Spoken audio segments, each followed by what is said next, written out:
Hi guys, hello and welcome back to my channel love beauty on duty. आज का video एक बहुत ही important topic पर है।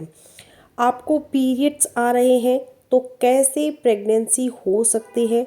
फिर आप ये कहते हैं कि इस महीने मुझे डेट पे ही पीरियड्स आए थे, लेकिन फिर कुछ दिन गुजरने के बाद जब प्रेगनेंसी टेस्ट किया तो प्रेगनेंसी टेस्ट पॉजिटिव आ रहा है, या सोनोग्राफी की जो रिपोर्ट है वो ये शो कर रही है कि मैं प्रेग्नेंट हूँ, गर्भवती हो चुकी हूँ। तो ऐसा किस तरह से हो जाता है, अब मैं आपको एक एग्जाम्पल से समझाने की कोशिश करती हूँ। सपोज कर ले कि किसी भी महिला के पीरियड्स की डेट है वो 10 नवंबर थी और 10 दिसंबर को उसको नेक्स्ट पीरियड आने थे, जो कि 10 दिसंबर को ही आए, या उसके एक या दो दिन पहले आ गए या फिर एक या दो दिन बाद में आ गए। अब पीरियड्स जब नॉर्मल है महिला के अंदर, तो यह भी होता है कि कभी किसी महीने ब्लीडिंग थोड़ी कम भी हो सकती है, किसी महीने थोड़ी सी ज़्यादा भी हो सकती है, और नॉर्मल पीरियड्स भी 2 या 3 दिन अपनी डेट से पहले भी आ सकते हैं या 2 या 3 बाद में भी आ सकते हैं। तो ऐसा होना नॉर्मल है। हो सकता है कि आपकी डेट थी 10 दिसंबर को, आपको 11, 12 या फिर 13 को पीरियड्स आ गए। तो पीरियड्स तो आ गया, लेकिन बहुत लाइट पीरियड्स आया। आपने यही समझ लिया कि आपको पीरियड्स आया, थोड़ा सा डिले होके आया है, ब्लीडिंग थोड़ी सी कम हुई है, लेकिन आपका यह पीरियड ही है। लेकिन फिर होता क्या है, जैसे ही कुछ दिन गुजरते हैं आपको अपने अंदर कुछ अजीबोगरीब से सिम्टम्स आने शुरू हो जाते हैं, जो पहले आपको अपने अंदर पहले कभी भी फील नहीं हुए थे।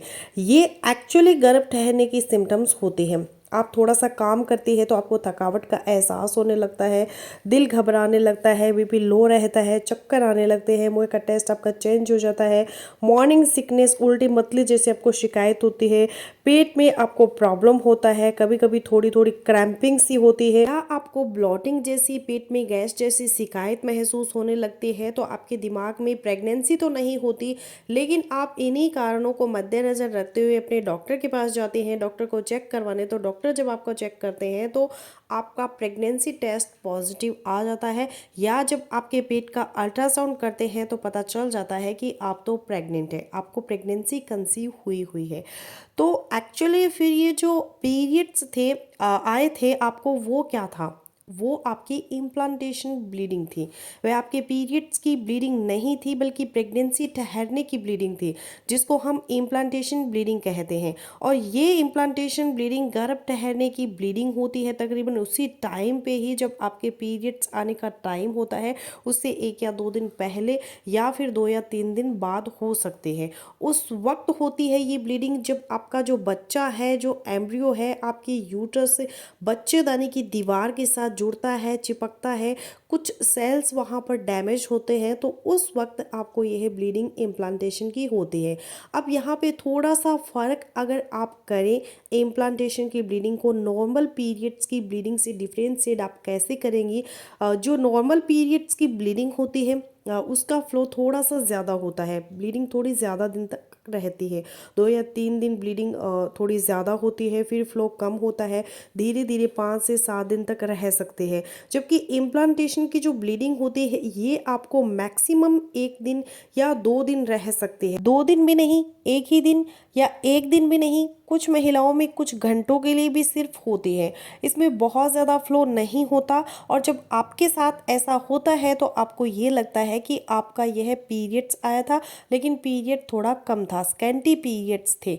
लेकिन एक्चुअली ये आपके पीरियड्स नहीं थे, ये इम्प्लांटेशन की ब्लीडिंग थी, गर्भ ठहरने की ब्लीडिंग थी।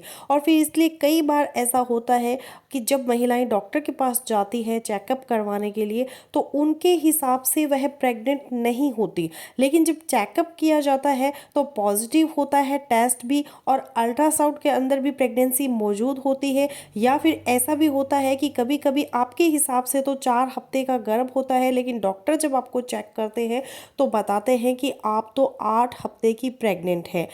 8 वीक्स हो गए हैं आपकी प्रेगनेंसी को। उसकी वजह भी ये होती है कि जो पिछला 1 महीना गुजरा था, जिस महीने में आपको इम्प्लांटेशन ब्लीडिंग हुई थी, तो उस वक्त आपकी प्रेगनेंसी को 1 महीना हो गया था, लेकिन आपने उसको पीरियड समझा, तो उस महीने को आप अपने प्रेगनेंसी के अंदर काउंट ही नहीं करती। तो एक्चुअली आपके 2 महीने प्रेगनेंसी के हो चुके होते हैं। तो पीरियड्स में प्रेगनेंसी इस सेंस में हो सकती है, लेकिन एक्चुअली अगर आपको नॉर्मल पीरियड्स आ रहे हैं, पीरियड्स मिस नहीं हुए, तो प्रेगनेंसी नहीं ठहर सकती। अब दूसरी जो चीज़ महिलाएं बार बार पूछते हैं कि अगर गर्भ ठहर गया है, प्रेगनेंसी आपको हो गई है, आपने कंफर्म कर लिया है कि टेस्ट से भी आपने कंफर्म कर लिया है, अल्ट्रासाउंड से भी कि आपकी प्रेगनेंसी पॉजिटिव है, तो क्या उसके बाद हल्की फुल्की ब्लीडिंग प्रेगनेंसी के दौरान हो सकती है?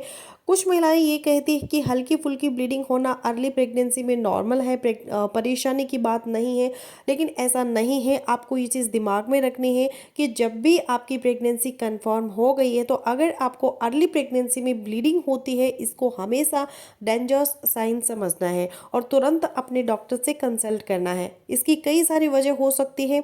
एक तो वही जो हमने अभी डिस्कस की है कि इम्प्लांटेशन ब्लीडिंग जो होती है, लेकिन वो प्रेगनेंसी के शुरू में ही हो जाती है, बाद में नहीं होती। बाद में प्रेगनेंसी के दौरान ब्लीडिंग होने की कुछ और वजह हो सकती है। उनमें से एक तो हो सकती है अर्ली मिसकैरेज।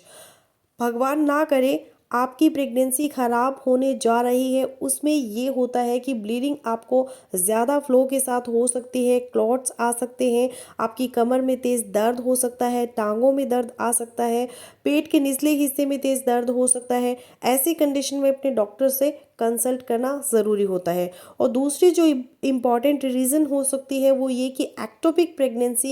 एक्टोपिक प्रेगनेंसी का मतलब ये है कि प्रेगनेंसी सही जगह पर नहीं ठहरी। सही जगह कौन सी होती है? बच्चेदानी, यूट्रस, वहाँ पे गर्भ आपका नहीं जुड़ा, बल्कि आपकी फैलोपियन यूट्रस से बाहर किसी और जगह पर गर्भ ठहर गया है।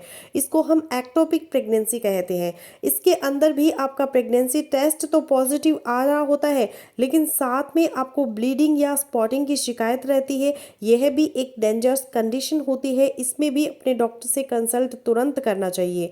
प्रेगनेंसी के दौरान ब्लीडिंग होने की तीसरी वजह जो हो सकती है वो है सबकोरियोनिक हैमरेज। सबकोरियोनिक हैमरेज यह क्या होती है कि जब बच्चा बच्चेदानी की दीवार के साथ चिपक रहा होता है, तो सही तरह से चिपक नहीं पाता, बच्चे और बच्चेदानी की दीवार के बीच में ब्लड इकट्ठा हो जाता है। इस ब्लड की कलेक्शन से फिर थोड़ा थोड़ा ब्लड बाहर निकलता रहता है। ऐसी कंडीशन में भी अपने डॉक्टर को बताना और चेकअप करवाना ज़रूरी होता है। वह शुरू में ही आपको मेडिसिन और हार्मोनल सपोर्ट दे सकते हैं ताकि आपका अबॉर्शन ना हो और आपकी प्रेगनेंसी सेफ हो जाए। फिर कई बार ऐसा भी होता है कि सर्वाइकल पॉलिप्स बन जाते हैं, बच्चेदानी के जो नीचे वाला हिस्सा होता है उसमें कुछ ग्रोथ बन जाती है, वहाँ से भी ब्लीडिंग हो सकती है, या बच्चेदानी के मुंह पर जख्म बन जाते हैं। उस कंडीशन में भी आपको प्रेगनेंसी में ब्लीडिंग हो सकती है और पेनफुल इंटरकोर्स होता है। ये भी एक निशानी होती है इसकी, आपको डॉक्टर को चेक करवाना चाहिए। और सम टाइम ऐसा भी होता है कि आपको सिर्फ वजाइनल इन्फेक्शन ही होता है और कुछ नहीं होता, जो मेडिसिन से ट्रीट हो सकता है, उसकी वजह से भी आपको ब्लीडिंग हो रही होती है। तो अपनी प्रेगनेंसी को सेव करने के लिए आपको इसको इग्नोर नहीं करना। तो इस वीडियो से आप समझ ही गए होंगे कि नॉर्मल पीरियड्स के होते समय आपको प्रेगनेंसी नहीं हो सकती जब तक आपके पीरियड्स मिस ना हो। कभी कभी आप इम्प्लांटेशन की ब्लीडिंग को कंफ्यूज कर जाते हैं, उसको आप अपने पीरियड्स की ब्लीडिंग समझते हैं, लेकिन वो इम्प्लांटेशन की ब्लीडिंग होती है। और आपको प्रेगनेंसी हो गई हो तो उसके दौरान की ब्लीडिंग को आपको कभी भी नॉर्मल नहीं समझना और तुरंत डॉक्टर से कंसल्ट करना है। तो आई होपफुली मेरा आज का वीडियो आप लोगों के लिए यूजफुल रहेगा। सो मिलती हूँ नेक्स्ट वीडियो में, तब तक के लिए बाय बाय।